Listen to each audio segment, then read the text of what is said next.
Hola a todos, hoy vamos a empezar con una fecha, el 2 de marzo de 1923.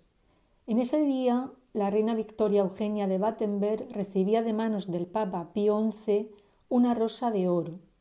Y no era la primera vez que una reina recibía tal regalo de un papa. Es más, eran las candidatas perfectas para recibirla, porque eran consideradas personalidades católicas importantes, algo imprescindible para ser otorgada. Sin embargo, con anterioridad al siglo XVII, quienes la recibían eran mayormente hombres. Se trataba de emperadores, reyes y duques. Como vemos, una tradición muy arraigada en el tiempo. Y como siempre, detrás de cada tradición hay una historia que contar. Y es que parece ser que dicha costumbre partió del Papa León IX y fue a raíz de un asunto personal, una cuestión familiar. Resulta que los abuelos de dicho papa habían fundado un monasterio que el Papa quiso poner bajo el dominio directo de la Santa Sede. Pero para llevar a cabo ese deseo del Papa se estableció una condición, y fue que el monasterio enviara todos los años al Papa y a sus sucesores una rosa de oro, rosa que el Papa no se apropiaba, sino que la entregaba a alguna iglesia, príncipe o princesa de la cristiandad.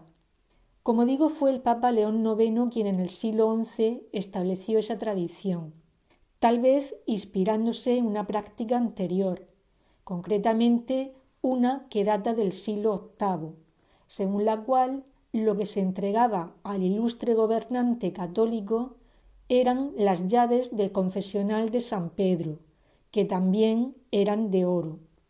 ¿Y por qué León IX eligió precisamente una rosa? Pues porque ésta ya tenía referencias históricas anteriores. El propio emperador Carlomagno, quien vivió entre los siglos VIII y IX, empleaba esa flor para anunciar la Pascua, y con ella también adornaba el altar el día de la resurrección. La diferencia es que León IX decidió bañarla en el más noble de los metales, en oro, y lo hizo por dos motivos. Por un lado, porque la rosa representaba a Cristo, y por otro, para darle una mayor distinción. Recordemos que quienes la recibían eran reyes, reinas, emperadores. Por ese mismo motivo, la ceremonia de entrega de la rosa estaba rodeada de una gran pompa. Y aunque las primeras rosas no fueron bendecidas, sí que fue algo que se introdujo para dar mayor solemnidad a la ceremonia y también para inducir una mayor reverencia hacia ella por parte del destinatario.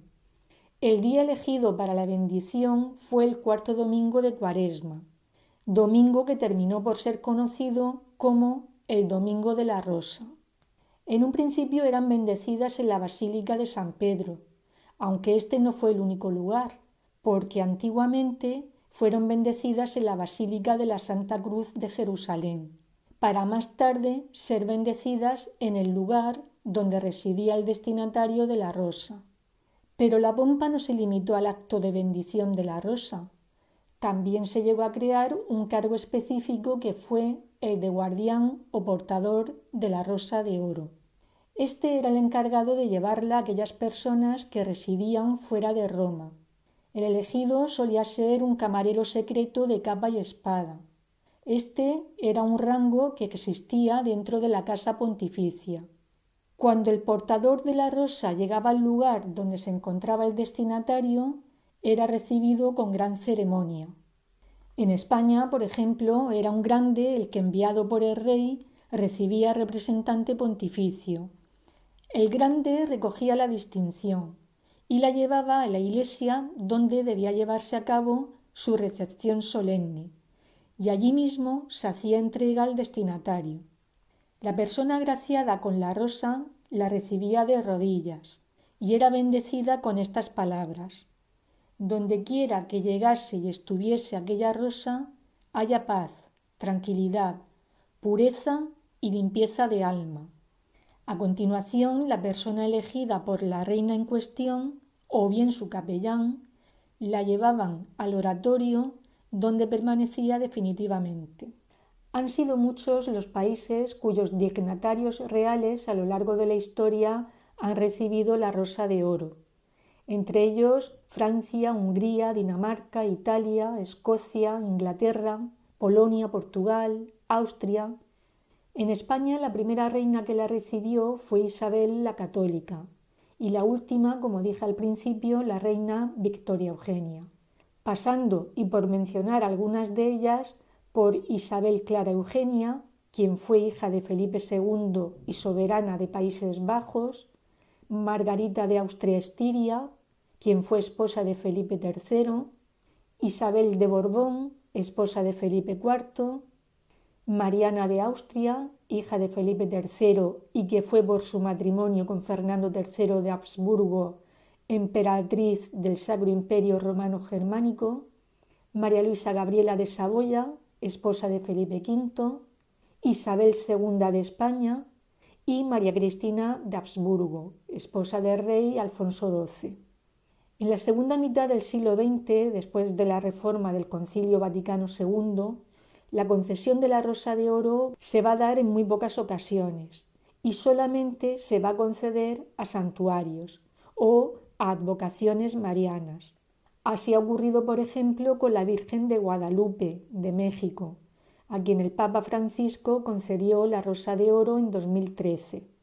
Y ya más recientemente, en 2022, el mismo Papa la ha concedido a Nuestra Señora de la Altagracia, en República Dominicana. En España, la única imagen que ha sido distinguida con la Rosa de Oro ha sido la imagen que se venera en el histórico santuario de Nuestra Señora de la Cabeza, y que es la patrona de Andújar y de la diócesis de Jaén. La rosa, independientemente de su belleza, está cargada de simbolismo. Las espinas, por ejemplo, representan la pasión de Cristo, momento de la vida de Cristo que también quedaba patente mediante el tinte de color rojo con que antiguamente se pintaba la rosa. Igualmente, la fragancia que se le presupone a la rosa simboliza el dulce olor de Cristo, y las brillantes flores doradas muestran el reflejo de la majestad de Cristo. Si hay algún tema que os apetezca que sea tratado, ya sabéis que podéis pedirlo, ya sea la biografía de un personaje de la historia o algún momento concreto de su vida, algún hecho histórico, en fin, lo que más ilusión os haga. Vale, pues por mi parte nada más por hoy. Si queréis, volvemos a quedar en una semana. Hasta entonces.